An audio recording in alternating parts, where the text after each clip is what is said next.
Hi there, Joca here in another episode of Product Chronicles.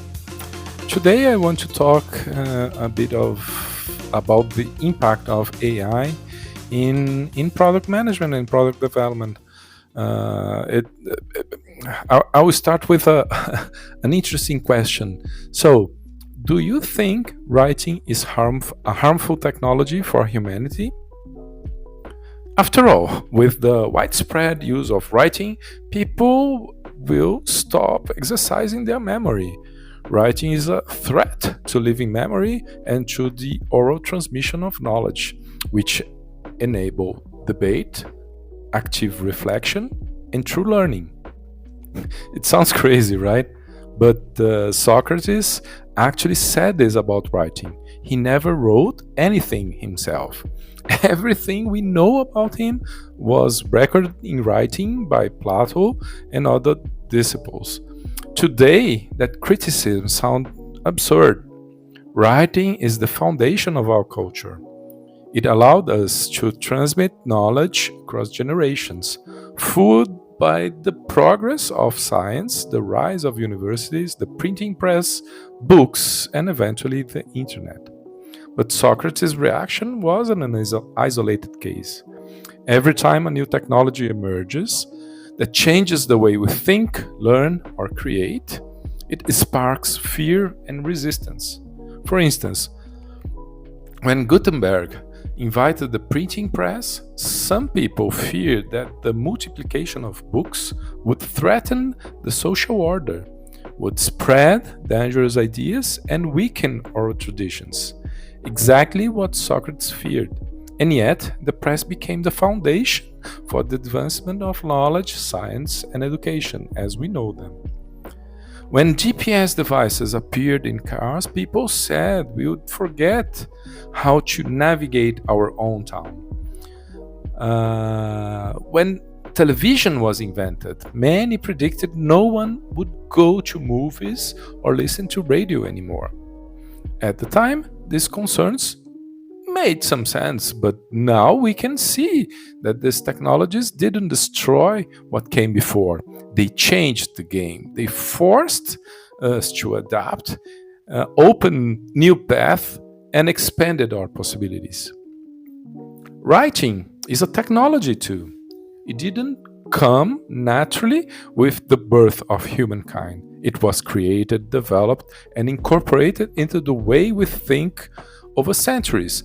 And we, as human beings, aren't born knowing how to read and write. We learn the technology of writing in school. And that's exactly what's happening now with artificial intelligence. AI is being seen as a threat to creativity, to memory, to genuine wisdom, to the human presence in thinking and art. Just like writing was once seen by Socrates and those who thought like him. But AI, like writing, is a tool for expansion, not replacement. Like any powerful technology, it can either make us dumber or help us think better. The key lies in how we choose to use it, passively or intentionally and critically, as a tool for gaming the system or for amplifying our creative potential. Very likely, a few decades from now, it will seem just as absurd to fear AI as it does today to think writing would destroy wisdom. And what does this have to do with product development? Well, everything.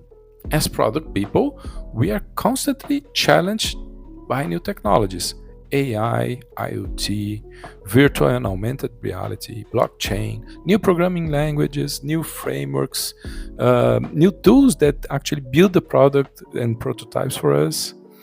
And more recently, the rise of generative AI, the AI that build texts, build images, build videos, and even prototypes and products, as I mentioned. But maybe we are looking at AI the same way Socrates looked at writing, with fear that it will replace the work of product managers, designers, and engineers. But that's not the way we should approach AI.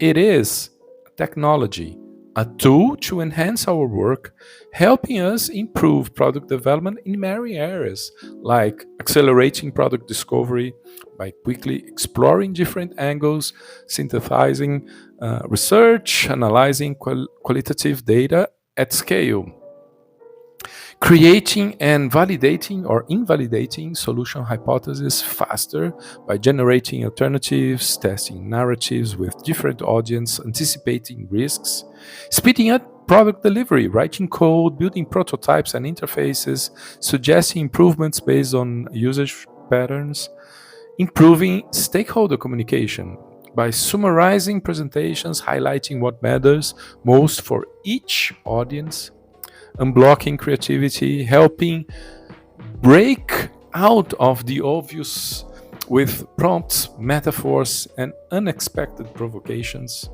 reducing operational and repetitive tasks, freeing up more time for us to explore what requires thought, sensitivity, and decision making.